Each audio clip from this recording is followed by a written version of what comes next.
Hello दोस्तों, आज हम कम्युनिज़्म के बारे में पढ़ेंगे। कम्युनिज़्म क्या है, ये इंडिया में कैसे आया और कम्युनिज़्म और जो आज इंडिया जो फेस कर रहा है नक्सलिज़म जो फेस कर रहा है उसका और कम्युनिज़्म का क्या लिंक है। और कम्युनिज़्म अगर इतना डेंजरस है तो उसे इंडिया में क्यों नहीं बैन कर दिया, क्यों सीपीआई और सीपीएम जैसी जो पार्टीज़ हैं वो इलेक्शन लड़ती हैं। तो मेरी आशा रहेगी कि मैं जो इस टॉपिक हो रहा है एक कंप्लीट स्टोरी की तरह आपको ये समझाऊँ, ठीक है। तो कम्युनिज़्म के बारे में अगर बात करें तो हमें एक बंदे का नाम याद रखना चाहिए, कार्ल मार्क्स, ठीक है।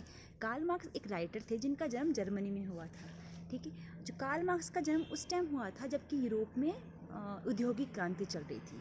यूरोप में नई नई इंडस्ट्री सेटअप हो रही थी और उन इंडस्ट्रीज़ में जो कि छोटे छोटे मज़दूर हैं वो काम कर रहे थे। अब जब यूरोप में जब इंडस्ट्री सेटअप हो रही थी, जो मज़दूर जो उनमें काम कर रहे थे ना, उनकी हालत बहुत दयनीय थी। उनको इतनी अच्छी सैलरी भी नहीं मिलती थी और उन्हें लंबे घंटों तक काम करना पड़ता था। जब कार्ल मार्क्स ये सब देखते थे ना तो उन्हें बड़ा बुरा लगता था। तो उन्होंने ना तो वो लिखते थे, वो ऐसा लिखते थे, मतलब बड़ा भड़काऊ लिखते थे। और उनके लिखने की वजह से उन्हें ना कभी वो एक देश में टिक नहीं पाए। उन्हें हमेशा एक देश से दूसरे देश तक वो मतलब सफ़र ही करते रहते थे, ठीक है।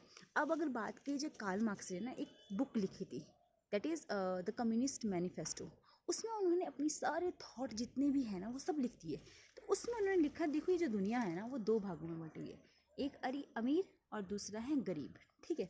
अमीर जो गरीब का शोषण करता जा रहा है और अमीर बनता जा रहा है, गरीब जिसका शोषण होता जा रहा है और दिन प्रतिदिन वो गरीब बनता ही जा रहा है, ठीक है। तो अब क्या उसने ना अपना जो वो थे ना, कार्ल मार्क्स थे ना, उन्होंने ना एक थ्योरी दी। वो ना एक ऐसे राज्य की बात करते थे, एक ऐसे स्टेट की बात करते थे जो कि काल्पनिक है। उन्होंने सोचा कि एक ऐसा देश हो, एक ऐसा राज्य हो जहाँ कोई अमीर ना हो, कोई गरीब ना हो, कोई छोटा ना हो, कोई बड़ा ना हो, कोई देश ना हो, कोई धर्म ना हो, जहाँ सबको न्याय मिले, सबको उनके मतलब काम के हिसाब से पैसा मिल जाए, सबको हक मिले, ठीक है। एक ऐसे देश, एक ऐसे राम राज्य की बात करते। तो कम्युनिज्म आइडियोलॉजी यही है कि कोई अमीर ना हो, कोई गरीब ना हो, कोई देश ना हो, कोई पैसा ना हो, कोई फैमिली ना हो, एक स्टेटलेस सोसाइटी की बात करते हैं। अब देखो कार्ल मार्क्स ऐसा क्यों कहते हैं, कोई फैमिली ना हो, कोई देश ना हो, ऐसा क्यों कहते हैं। देखो कार्ल मार्क्स कहते हैं कोई देश ना हो, ऐसा इसलिए क्योंकि कार्ल मार्क्स के अकॉर्डिंग जो देश है ना, ये नेता नहीं चलाते, ये अमीर लोग ही चलाते हैं, ठीक है। अब ये जो हमारा इंडिया है, कार्ल मार्क्स के अकॉर्डिंग ये मोदी वगैरह थोड़ी चला रहे हैं। मोदी वगैरह तो लोगों को दिख रहा है कि ये लोग चला रहे हैं, लेकिन ये जो देश है ना, असलियत में ये जो अंबानी अडानी है ना, ये लोग चला रहे हैं। अब बात करें फैमिली, कार्ल मार्क्स के अकॉर्डिंग जो फैमिली है ना, ये भी अमीरों की दी हुई है। ऐसा इसलिए क्योंकि देखो, अमीर बंदा कभी नहीं चाहेगा कि उसका पैसा गरीब तक जाए, ठीक है। तो इसीलिए अमीरों ने फैमिली बनाई ताकि उसके मरने के बाद उसका पैसा ना अमीर तक ही सीमित रहे। इसलिए कार्ल मार्क्स ने ये भी कहा कि कोई धर्म के बिना, मतलब कोई ऐसा स्टेट हो जहाँ कोई धर्म ना हो। तो कार्ल मार्क्स के अकॉर्डिंग धर्म ही मतलब अमीरों के द्वारा बनाया गया है, क्योंकि अमीर ये सोचते हैं कि जो गरीब बंदा है ना, धर्म जैसी फालतू चीज़ों में उलझा रहे और उसे पता ही नहीं चले कि अमीर बंदा उसका शोषण कर रहा है।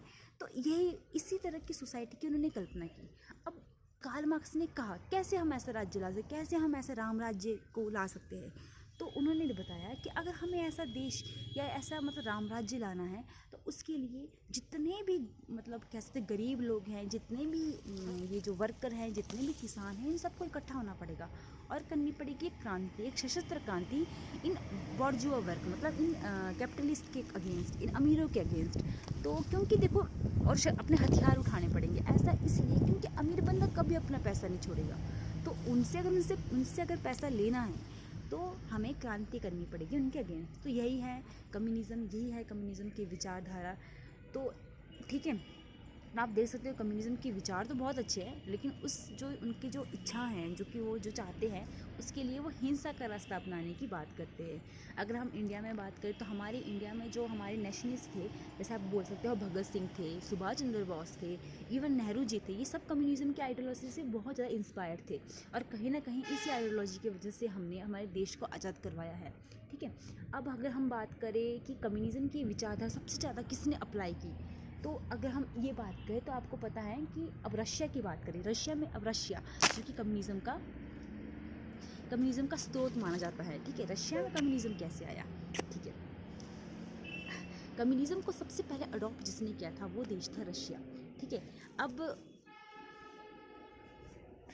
यहाँ ना एक राजा होता था जिसका नाम था ज़ार, ठीक है। अब बहुत सारे मजदूर इकट्ठे हो गए, ठीक है, बहुत सारे जिनका लीडर था व्लादिमीर लेनिन। उन जो जो मजदूर इकट्ठे हुए थे, जो उनकी यूनाइट जो हुए थे, जो उनकी पार्टी थी, उनको कहा था बोल्शेविक।